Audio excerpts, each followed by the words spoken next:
kita tuh punya mimpi, Mas Ben, Oh ya. untuk mempunyai Indonesian Community Center. 3, 2, 1, selamat malam teman In.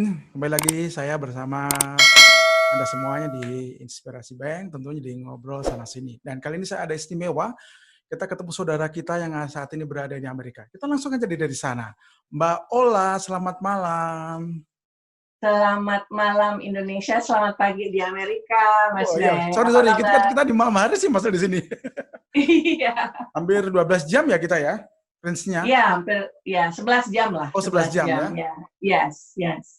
Ini gimana nih ceritanya, keluarga bagaimana, sehat? Keluarga alhamdulillah sehat. Kita lagi summer sekarang, jadi nggak jauh beda udaranya dengan Indonesia. Jadi ya trying to enjoy, dan kita juga masih dalam keadaan COVID ya, pandemik gitu. Jadi Kangen nggak dengan Indonesia nih? kenapa? Kangen nggak dengan Indonesia? Oh, kangen sekali. Biasanya saya kalau udah bulan-bulan ini nih biasanya dengan keluarga pulang ke Oh Indonesia. gitu.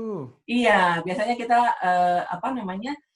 spend summer itu di Indonesia gitu bersama keluarga, dan juga ada pekerjaan di sana gitu.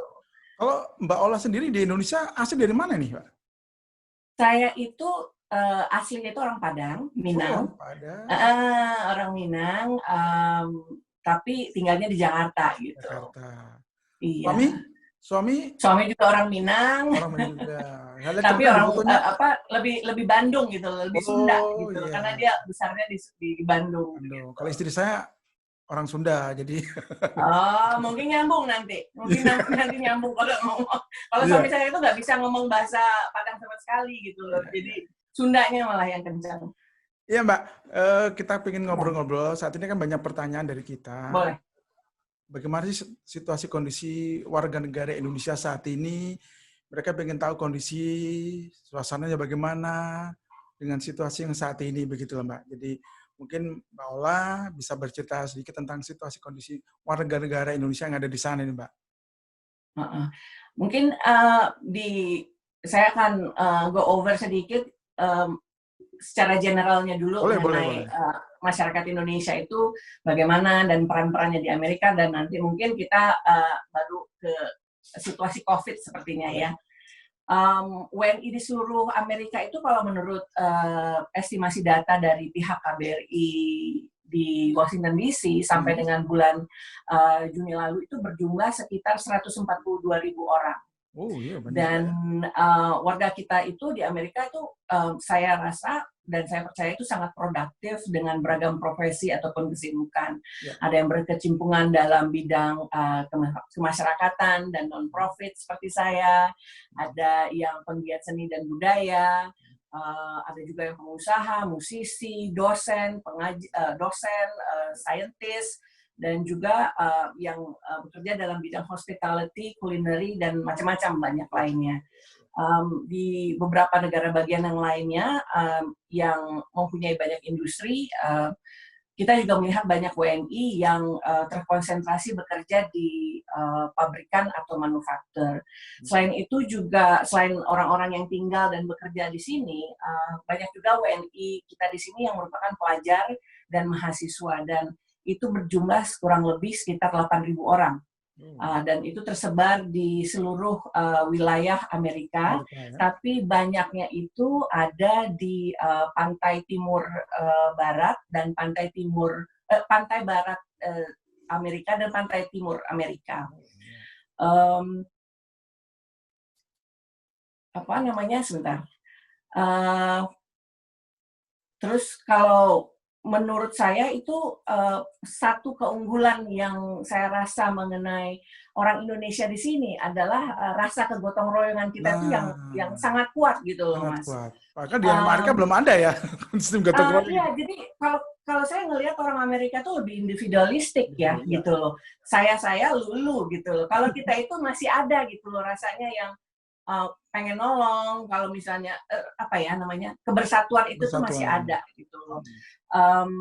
Kalau ini bisa dilihat dari kontribusi dan keterlibatan kita semua dalam berbagai macam kegiatan kemasyarakatan yang ada. contoh yang paling grass dari kuatnya rasa gotong royong kita itu bisa dirasakan pada saat banyaknya masyarakat Indonesia yang tiba-tiba kehilangan pekerjaan karena dampak ekonomi dari pandemi COVID-19 ini. Kita tuh langsung mengadakan penggalangan bantuan berupa pemberian APD maupun sembako bagi mereka yang ditimpa kesusahan ini, Mas. Terus contoh lainnya juga dari gotong royong, dari sifat gotong royong kita itu adalah pada saat kampus-kampus di Amerika, mungkin pernah dengar yang di CNN sekitar sebulan atau 2 bulan yang lalu, itu yang kita kampus-kampus itu tiba-tiba harus ditutup gitu loh, ditutup karena untuk mencegah penyebaran dari COVID-19 ini. Dan karena penutupan dari kampus-kampus ini, tentunya asrama-asrama yang ada itu juga harus ditutup. Kalau untuk mahasiswa Amerika sendiri itu nggak akan masalah karena mereka bisa langsung pulang kan ke rumah orang tuanya mereka masing-masing. Tapi kalau untuk mahasiswa-mahasiswa kita sendiri itu yang cukup memusingkan karena kalau mereka harus pulang ke Indonesia, selain biayanya juga cukup mahal hanya untuk pulang aja selama summer ini, tapi juga mereka tuh bingung gitu loh, saya kemana mau pindah ini gitu loh, karena dalam waktu sekitar beberapa hari aja itu langsung ditutup gitu loh, Mas. Jadi harus decision making itu harus cepat sekali. Jadi kita pada saat itu dengan beberapa warga yang mempunyai kamar kosong gitu atau yang mempunyai ruangan lebih di dalam rumah gitu, kita offer kepada mahasiswa-mahasiswa ini gitu loh. Walaupun belum kenal, Mbak ya.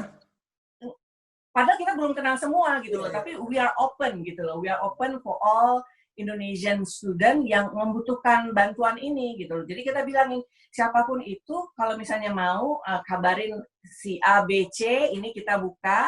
Kalian bisa tinggal di sini sampai keadaan kalian lebih stabil gitu loh. Terus juga kan mereka barang-barang dari satu apartemen itu mungkin banyak yang harus dikeluarkan. Kalau mereka untuk menyewa tempat penyimpanan kan mahal banget gitu. Kita juga bilang kalau kalian nggak mau tinggal di kita nggak apa-apa, tapi kalian bisa punya opsi untuk naruh barang-barang gitu di tempat-tempat kita. Jadi itulah Mas Beng situasi yang gambaran mengenai masyarakat kita di sini. Walaupun banyak dari kami yang telah lama tinggal dan berkarya di sini, tapi jiwa kebangsaan dan solidaritas kami itu sesama anak bangsa di rantau itu masih sangat erat, masih sangat terjaga gitu. Dan mudah-mudahan ini akan terus ada. Mbak Ola, jadi kan coba saya hubungkan dengan organisasi yang Mbak pimpin. Ya. Yes. Ini tepatnya di mana ini, Mbak? Di daerah mana ini, Mbak? Organisasi yang saya pimpin itu namanya Indonesian Community of New England atau disebut juga dengan ICON biasanya. Kita itu mulai sudah dari tahun 2015. Saya kebetulan dengan beberapa teman-teman di sini karena sangat rindu dan cinta kepada Indonesia, jauh di mata dekat di hati ya kita bilangnya. Itu kayaknya we can do something walaupun kita berada di luar Indonesia gitu loh. Dan kami merasa kalau kita bisa membuat suatu badan organisasi yang yang bisa menaungi kegiatan-kegiatan kemasyarakatan, yang bisa menyalurkan bakat-bakat yang ada di antara masyarakat Indonesia di sini, kita itu bisa jadi makin kuat, makin harum namanya, makin nambah harkat dan martabat kita di antara kelompok-kelompok masyarakat pendatang lainnya gitu loh, Mas. Mbak Ola, jadi sebentar mau tanya dulu nih. Kan dari ICON tadi itu kan banyak anggota-anggota yang seluruh Amerika atau hanya di New England aja? New England. Jadi kalau misalnya di Indonesian Community of New England Incorporated itu ICON memang pada dasarnya kita itu mengcover masyarakat yang Indonesia yang berada di kawasan New England. New England itu adalah 6 negara bagian yang berada di pantai timur Amerika. Jadi itu 6 negara bagian itu termasuk di dalamnya Massachusetts, Connecticut, Rhode Island, Maine, Vermont, dan New Hampshire. Jadi di 6 kota bagian wilayah bagian itu gitu loh. Dan orang Indonesia sendiri di 6 bagian ini, di 6 wilayah bagian ini ada sekitar 3.800 orang. Oh, iya. Kalau di anggota dari Icon sendiri jumlahnya berapa nih, Mbak? Kita tuh nggak memakai anggota, pokoknya kita ngerasa bahwa semua masyarakat di semua sini masyarakat boleh ya. Ini adalah punyanya kita gitu. Jadi bukan punya saya, bukan punya temannya saya. We are doing this voluntarily. Jadi ini berdasarkan volunteer. Kita tidak ada yang dibayar. We do this out of love to our country, to our people gitu. Jadi karena kita ngerasa bahwa kebetulan kan di Boston, di daerah kami ini tidak ada kantor perwakilan. Kantor perwakilan itu yang terdekat adalah di KJRI New York yang ada sekitar 2 jam atau 3 jam dari sini gitu loh. Jadi kami merasa kalau bukan kita satu sama lain yang yang membantu atau yang memupuk punya rasa together, iya, siapa lagi gitu loh. Jadi that's how it is. Ya, Mbak, saya juga tertarik dengan kalau nggak salah 30 Juli ya mau ulang tahun ini ya. Iya. Tapi nggak pernah dirayain. Ya, tapi sebagai bentuk iya. Malah yang sudah ulang tahun sebenarnya Mbak Ola tanggal 4 Juli kemarin ulang tahun ya, Mbak ya. Iya, terima kasih. Bertepatan kan Independence Day ini. Iya, dirayakan sama semuanya. Oke, Mbak Ola. Saya juga tertariknya antara masyarakat atau warga negara Indonesia yang saat ini ada di New England itu, bentuk kegiatannya itu insidental, apa sudah terprogram, bentuknya itu mungkin seni, budaya, kuliner dan sebagainya, atau memang ada faktor-faktor lain yang dibidangi itu? Jadi ada yang insidental, ada juga yang sudah terprogram gitu loh. Jadi selama 5 tahun kita berdiri ini, Icon itu telah mengadakan beragam kegiatan yang bersifat edukasi, seperti kelas bahasa Indonesia, kelas tari tradisional, Indonesian Children's Storytelling Tour, pementasan wayang kulit bersama museum milik Harvard University, serta program-program pengenalan kulinari, seni dan budaya Indonesia lainnya. Kami juga secara berkala itu menyediakan beragam informasi mengenai beasiswa, akomodasi, dan hal-hal lainnya yang berguna bagi para calon pelajar ataupun pelajar yang sudah berada di Amerika, khususnya di kawasan New England ini. Tidak hanya itu, kita juga telah berkesinambungan melakukan program-program pemberdayaan komunitas Indonesia, mulai dari penyebaran informasi mengenai lowongan pekerjaan, penyediaan informasi dan layanan advokasi dalam bidang keimigrasian dan hukum. Nah, ini kita menjadi perpanjangan tangan lah yang sifatnya informal buat tim KJRI atau KBRI yang ada di sini.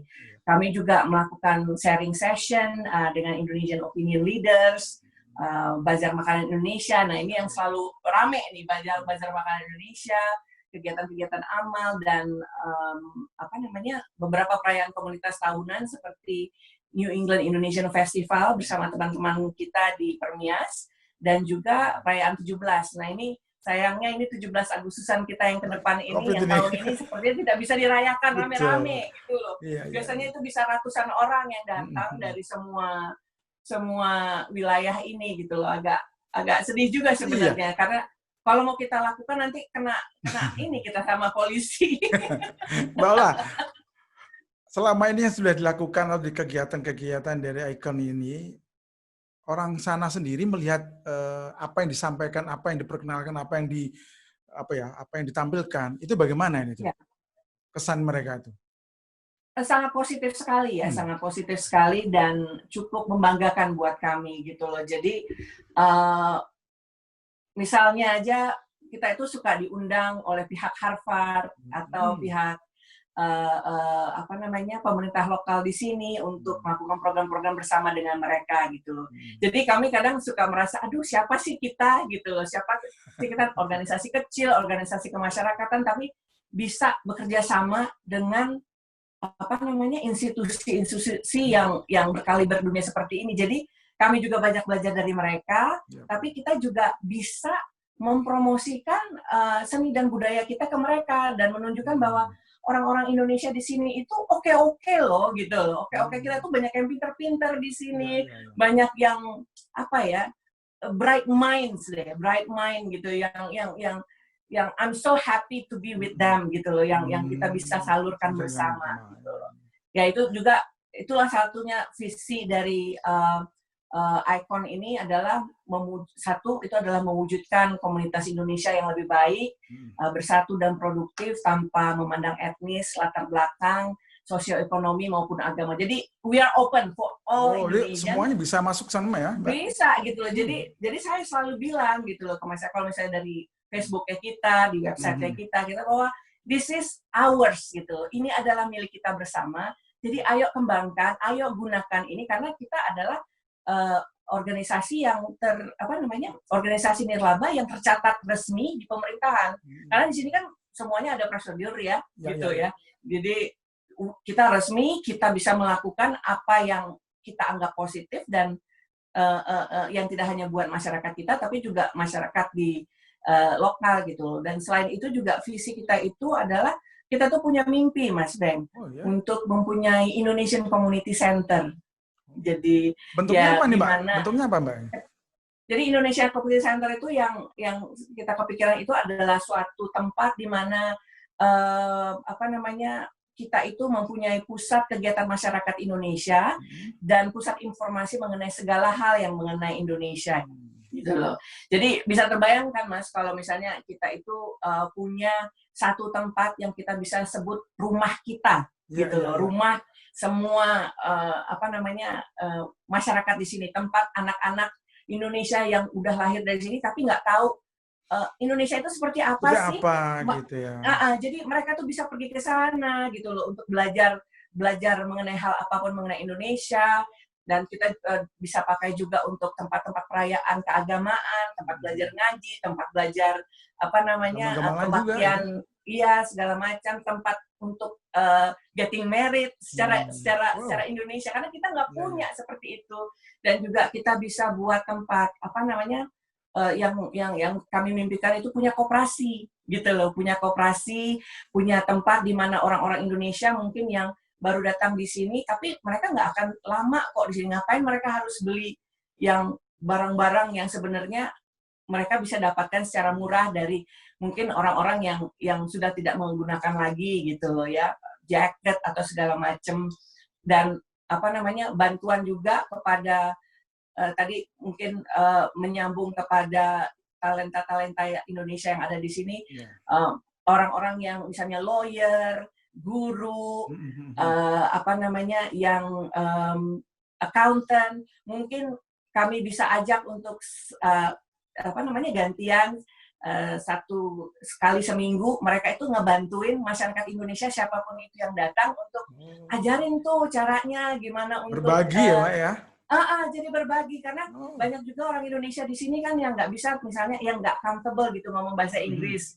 Kadang itu bagian-bagian imigrasi, aduh saya bingung ini gimana nulisnya atau apa sih kebutuhan, atau nulis teks untuk keperluan taxing gitu kan. Jadi teman-teman accountant yang udah ada di sini bantuinlah teman-teman kita gitu loh untuk ngisi pajak gitu. Jadi sesuatu yang positif yang berguna buat semuanya, itulah mimpi kami gitu. Tapi nggak tahu kapan kita bisa.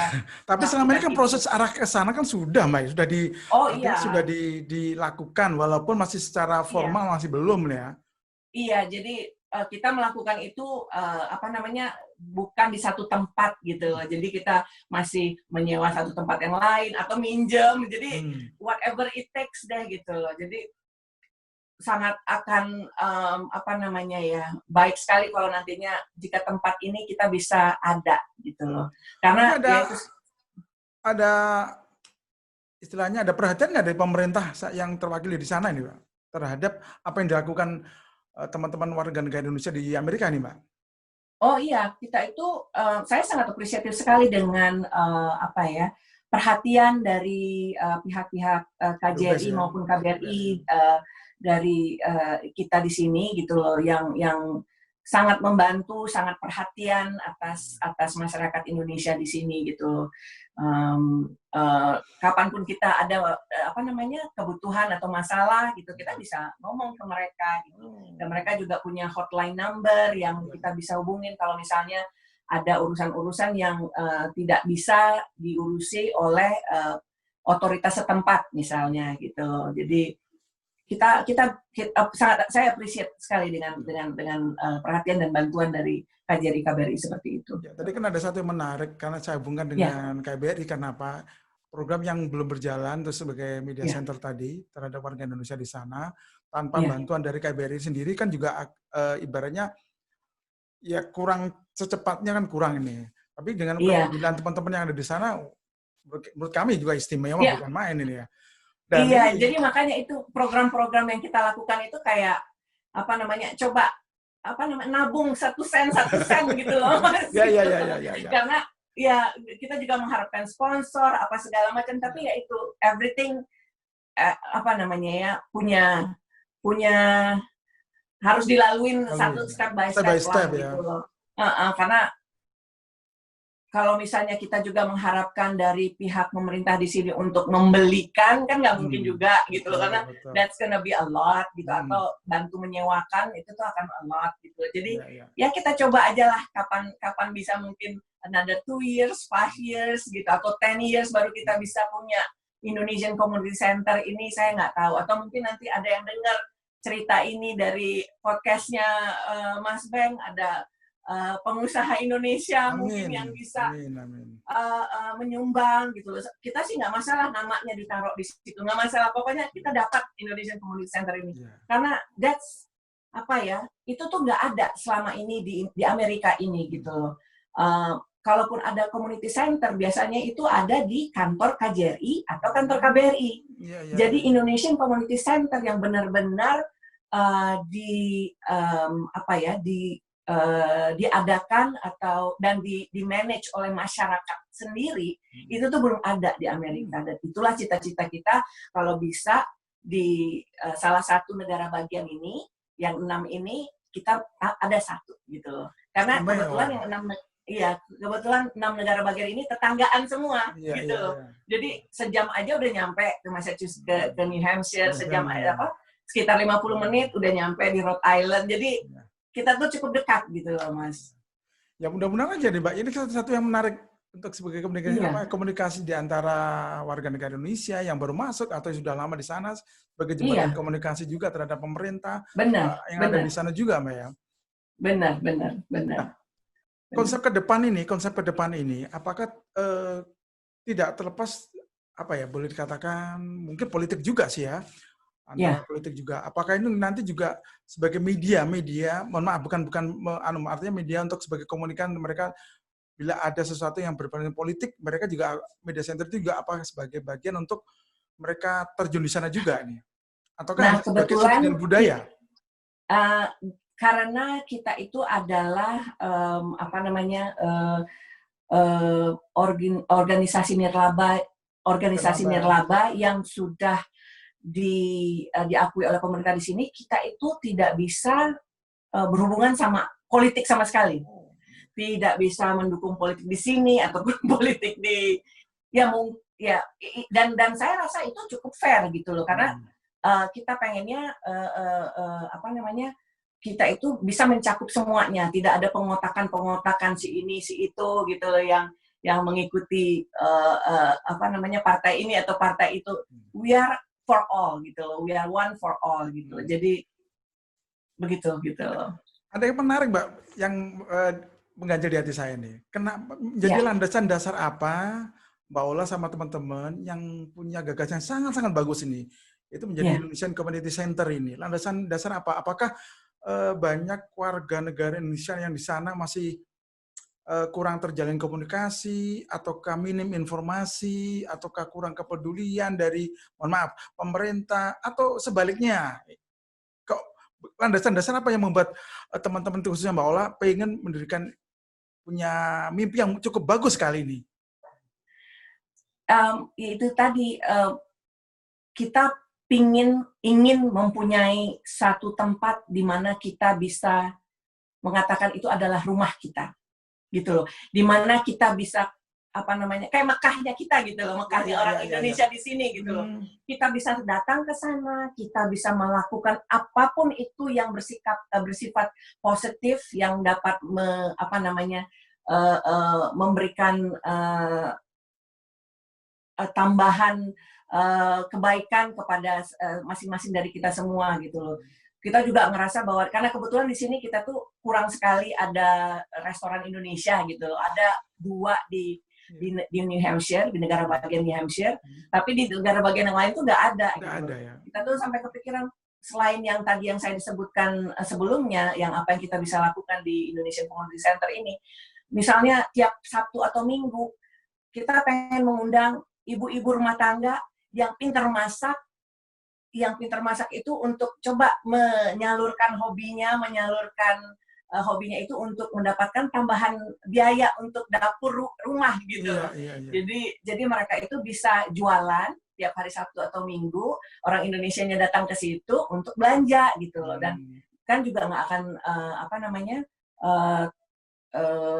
terbatas untuk orang Indonesia saja gitu loh. Orang-orang lokal juga kita mencoba untuk ini loh makanan Indonesia ini seperti apa gitu loh. Ya. Saya sepertinya terbayang nih Mbak, saya membayangkan bahwa suatu tempat di mana ada wadah tentang kuliner, budaya, seni, yang semua orang bisa berinteraksi di sana, baik dari orang asli sana maupun juga warga negara Indonesia untuk berkiprah di sana. Begitu mungkin Mbak ya? Iya. Dan kalau misalnya juga selama ini kan kalau misalnya kita ada orang-orang dari pemerintahan dari Indonesia datang ke sini atau pengusaha-pengusaha yang datang ke sini yang ingin sharing segala macam, itu tuh biasanya kita tuh nggak ada tempat untuk melakukan itu. Biasanya kita minjem sama teman-teman Permias gitu. Si ini gitu, bisa nggak tolong kita untuk dapetin satu ruangan di kampus kamu, jadi kita bisa melakukan ini. Nah, kebayangkan Mas, kalau misalnya kita punya Indonesian Community Center itu, whoever coming dari Indonesia, pokoknya yang itu positif, asal dia nggak membawa nama partai atau betul. Setuju. Datanglah ke situ, coba kasih tahu Indonesia itu gimana sekarang, undanglah ajak orang-orang Indonesia sini yang pintar-pintar, yang oke-oke itu, bangun Indonesia kamu, kembalilah kepada tanah air. Itu sebenarnya cita-cita kita juga gitu loh. Kadang-kadang saya suka sedih, ada beberapa orang Indonesia di sini yang mungkin hidupnya biasa-biasa aja gitu. Dia bisa lebih misalnya di Indonesia gitu, tapi dia what can I do in Indonesia gitu loh. Pertanyaan itu, apa yang saya bisa di Indonesia? Sementara kalau saya di sini lebih teratur, ada bantuan dari pemerintah di sini, apa segala macam. Saya itu ada sebagian kecil ya Mas yang seperti itu gitu loh. Jadi kadang-kadang saya mikir, daripada lu terlunta-lunta di sini, mending lu balik ke Indonesia, ada keluarga, ada apa. Tapi itulah gitu. Jadi kalau saya sih mendingan saya pulang ke Indonesia kalau misalnya benar. Sudah nggak bisa memberikan sesuatu yang ada di sana. Iya, benar gitu loh. Dan ke mahasiswa-mahasiswa saya juga selalu teman-teman mahasiswa saya selalu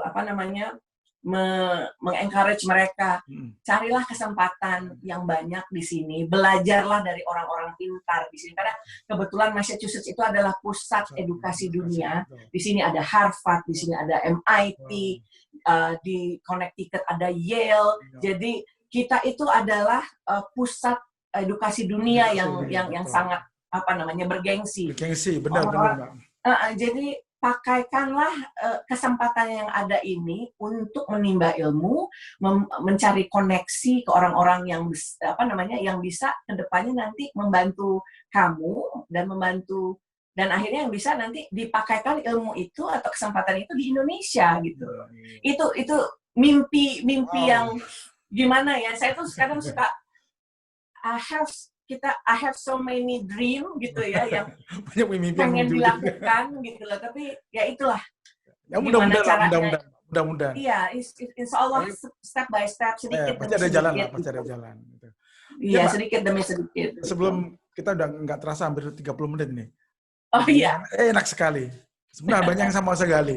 Karena memang saat ini saya mencoba untuk saat ini meringkas sedikit. Kan saat ini di Amerika isu-isu tentang apa ya, cukup menggelitik bagi warga negara Indonesia yang mencoba melihat bagaimana kondisi saudara-saudara kita yang ada di sana. Yang kemarin kita lihat seperti kasus di Voice kemarin di sana, juga Ya. masalah ada video viral warga negara Indonesia mahasiswa sempat Yang di Philadelphia. Iya betul itu. Ya. Nah ini bagaimana Mbak ceritanya kalau saat ini kita berbicara saat ini aja, apakah sudah ada ya sudah tidak ada masalah atau bagaimana, dan pada waktu itu bisa diceritakan bagaimana Mbak Ola bersama tim mewadahi sebagai wadah warga negara Indonesia itu. Kalau dari situasi rasisme pada saat ini, alhamdulillah saya, keluarga ataupun teman-teman kita yang saya tahu yang ada di kawasan New England ini ataupun kawasan lainnya, itu kita alhamdulillah masih dalam keadaan aman gitu loh. Saya sendiri sampai sekarang dengan keluarga belum pernah merasakan perlakuan yang bersifat rasisme itu.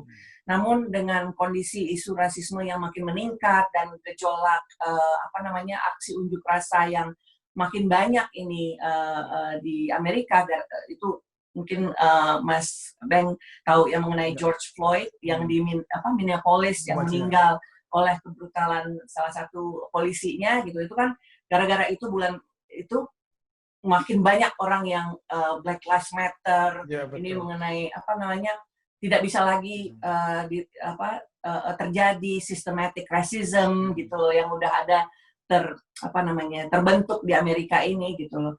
Tapi kalau melihat dari dampaknya kepada masyarakat Indonesia sendiri, alhamdulillah masih cukup terjaga dan kita tuh belum mendengar adanya kejahatan ataupun efek-efek langsung bagi warga Indonesia.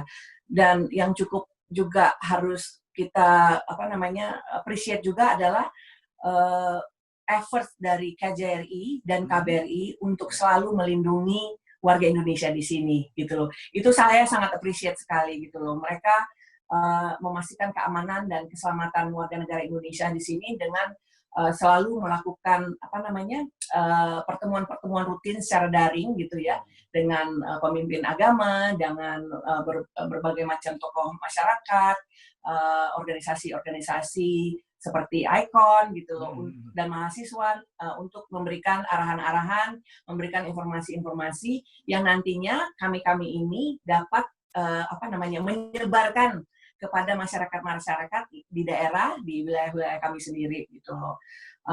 Kami itu selalu disarankan dan diingatkan sebagai WNI di sini untuk tidak usah ikut-ikutan sebenarnya, untuk ikutan demo atau hal-hal sejenis lainnya yang protes, yang bersifat protes kepada pemerintah setempat. Karena biar bagaimanapun WNI itu bukan warga negara sini, bukan warga negara Indonesia. Kita itu tidak berhak untuk mendikte atau meminta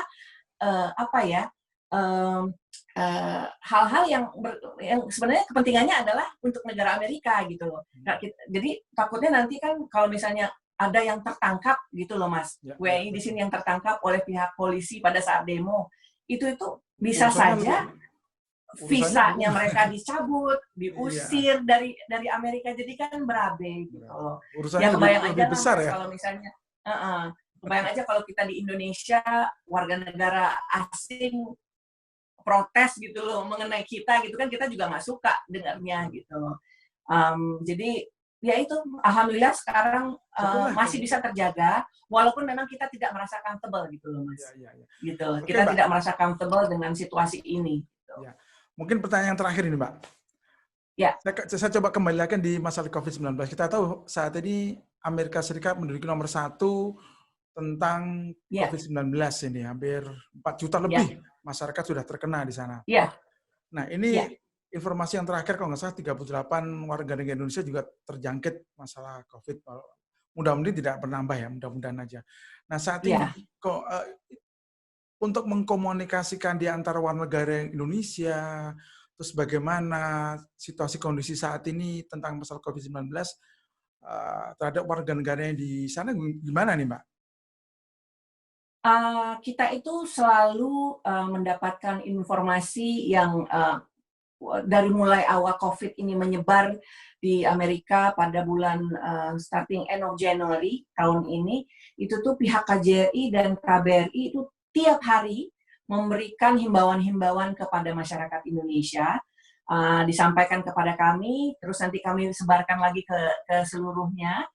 Itu ada informasi mengenai himbauan protokol-protokol keselamatan atau kesehatan dari COVID-19 ini, bagaimana untuk selalu memakai masker, menghindari tempat-tempat yang ramai, selalu physical distancing seperti itu, dan juga kita itu selalu dipantau apakah ada warga negara Indonesia yang di sini yang kena sakit gitu ya, ada yang perlu dibantu nggak gitu, dan memang terbukti selama ini kalau misalnya kita ada yang sakit itu tuh kita suka datengin atau kita cek apakah situasinya aman atau bagaimana, dan kalau misalnya memang perlu bantuan akan diberikan bantuan gitu loh, kayak APD ataupun bahan-bahan sembako, karena kalau mereka sakit di karantina di rumah atau apartemen mereka masing-masing, mereka kan tidak bisa bekerja atau mendapatkan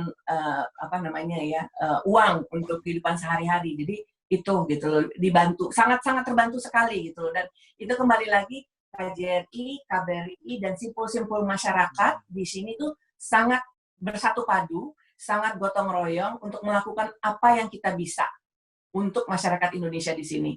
Jadi saya tuh suka bangga gitu loh, wow, kita itu apakah karena kita dirantau jadinya kita makin kuat atau gimana gitu loh. Jadi tapi that's the fact gitu loh. Saya senang jadinya dengan itu fakta sekali gitu loh, fakta sekali. Jadi saya juga berterima kasih sebenarnya kepada pihak KJRI New York. Itu kebetulan konjennya Pak Arifi Saiman, sangat baik sekali, sangat suportif sekali kepada kami yang ada di sini, yang di bawah perlindungan KJRI New York gitu loh. Baik, Mbak Ola, terima kasih banyak ngobrol kita, ngobrol sana sini. Sama-sama, mudah-mudahan bermanfaat informasi sedikit. Amin. Salam buat keluarga, salam buat teman-teman, saudara-saudara kita yang saat ini berada di sana. Satu komunikasi yang enak sekali. Satu saudara baru lagi saya. Iya, saudara baru, Mas. Jauh tapi tetap mudah-mudahan begitu, Mbak. Iya. Mudah-mudahan cita-citanya terkabul. Amin. Yang kita harapkan juga bahwa ada kepedulian di antara warga negara Indonesia yang ada di sana sebagai satu kesatuan bangsa yang bisa menjadikan ciri khas bahwa bangsa Indonesia adalah bangsa yang underbanding, punya rasa memiliki, dan sebagainya. Itu, Pak. Mudah-mudahan ini juga bisa menginspirasi teman-teman di Indonesia juga untuk jangan terpecah, bersatulah terus. Kita di sini juga berusaha seperti itu gitu. Oke, Mbak, terima kasih banyak semuanya. Sama-sama. Kita tutup. 3, 2, 1, closing. Assalamualaikum. Waalaikumsalam warahmatullahi wabarakatuh.